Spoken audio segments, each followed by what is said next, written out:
Good morning, boys and girls. I hope you had a wonderful Easter and you've had a great week. Welcome to episode 5 of Where in the Bible is Susie Q? Now, Susie Q and Miss Sandy, the pollen has started to bother them a little bit, and neither one of them felt like making a video this week. But Susie Q and I have been texting, and she sent us a wonderful story that we will find in the Old Testament of our Bible. So after you watch the video, see if you can find the book of the Bible that shares this story. Good morning, Samantha. How are you? Good morning. I'm great. It is so good to see you. Thank you for letting your brother Jamie fill in for you last week. No problem. He did great. He did, and he seemed to enjoy helping with the story. He sure did. He really did. So this week we have a story in the Old Testament, and it's all about a prophet who disobeyed God. A prophet? What's that? Well, a prophet was someone that God had chosen to go and share his message to the people. Interesting. It is. Well, this prophet, he was given instructions by the Lord, but he chose to disobey them. Disobey? That's not good. It's not. But for some reason, he didn't want to do what the Lord told him to do. You see, the Lord told him, I want you to go to the city of Nineveh and tell the people there that I have seen their wickedness and they need to repent, or I will destroy the city. Pretty harsh, huh? Yeah. Well, the prophet, he didn't want to go to Nineveh. So he went down to the dock there in Joppa and he bought himself passage on a cargo ship. They got out on the sea and a storm came. Big raging storm, lots of rain and wind. Like we had last week? Yes, like that. Wow. But can you imagine being out on the sea and having all that? There's nowhere to go. The sailors were all terrified. They just knew they were all going to sink.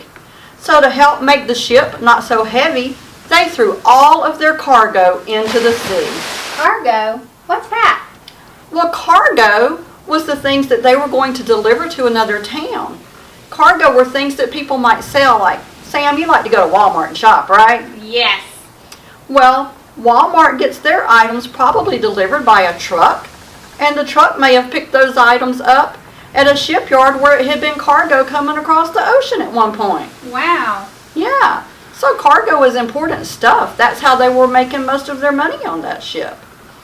Well, they threw the cargo in the sea, and it didn't help. The storm was still there. The captain went down, and the prophet was asleep downstairs. So the captain woke him up. Can you believe he was asleep in a storm? I couldn't sleep through that storm last week. I don't know how he did it. Me either, but he was. But the captain woke him up, and he told the captain, this is my fault. It's because I disobeyed God. That's why we have the storm. So he went up, and he told all the sailors, you need to throw me in the sea. Throw him in the sea? That's scary. It is. But the sailors didn't want to do that. No. So first they tried rowing really fast to get back to land. Row, row, row your boat. It didn't work though, Sam. No, the storm raged on. So finally, they did what the prophet said, and they threw him in the sea. Whew. What happened next? Well, God was looking out for him after all. He sent a huge fish and it swallowed the prophet. Swallowed him? How big does a fish have to be to swallow a man? Pretty big, I'm guessing. So he swallowed the man and he gets into the belly of this huge fish. Yuck. Yeah, the belly of a fish. Wonder what other things were in there. Ooh, I bet there were other fish and maybe some cargo. There might have been, Samantha. You never know. It had gone overboard too. So he's in the belly of this fish. And right away the prophet realizes, oh, I really did wrong when I disobeyed God. So he prays for 3 days and 3 nights. 3 days and 3 sleeps? 3 days and 3 sleeps. He's in the belly of the fish praying to God, telling him all kinds of things, mostly saying over and over, salvation comes from the Lord. And after 3 days and 3 sleeps, God commanded that huge fish, and he had him vomit the prophet out onto dry land. Ew, he just threw him up on the land? He did, just threw him right up all the way on the shore on dry land. Isn't that interesting? Yeah, interesting and kind of gross. Yeah, probably he was pretty smelly by then. So once the prophet's on dry land, again, God tells him, go to the city of Nineveh and tell the people there that I have seen their wickedness and I need them to repent or I will destroy the city. What do you think the prophet did this time? I bet he obeyed this time. He did. He went to Nineveh. Now Nineveh was a really large town, and it took this prophet 3 days to walk from one area of the city to all the others. But he did. 3 days and 3 sleeps again? 3 days and 3 sleeps again. Isn't that interesting? But he went proclaiming, 40 days and the city of Nineveh will be destroyed. That's what he said everywhere he walked. Did they listen? Despite what that prophet expected, they did, Samantha. Every single one of them, even the king. Yes, the king even issued a decree to the whole city for everybody to repent and pray to the one true God. And that's just what they did. Wow. Yes. That's a wonderful story, isn't it? The whole city was saved. Over 100,000 people had turned to God. It is. That's a pretty happy ending. It is. But you know what, Sam? What? It's not the end of the story. There's more in this book of the Bible. Do tell. Well, remember I said the prophet really didn't want to go to Nineveh? He wasn't happy about it, but he finally went. So he was not happy. Actually, he was very angry that God had saved all those people. So angry? Very angry. He was so angry, he went outside the city and sat down and pouted. Pouted like a kid? Exactly. I bet he got time out.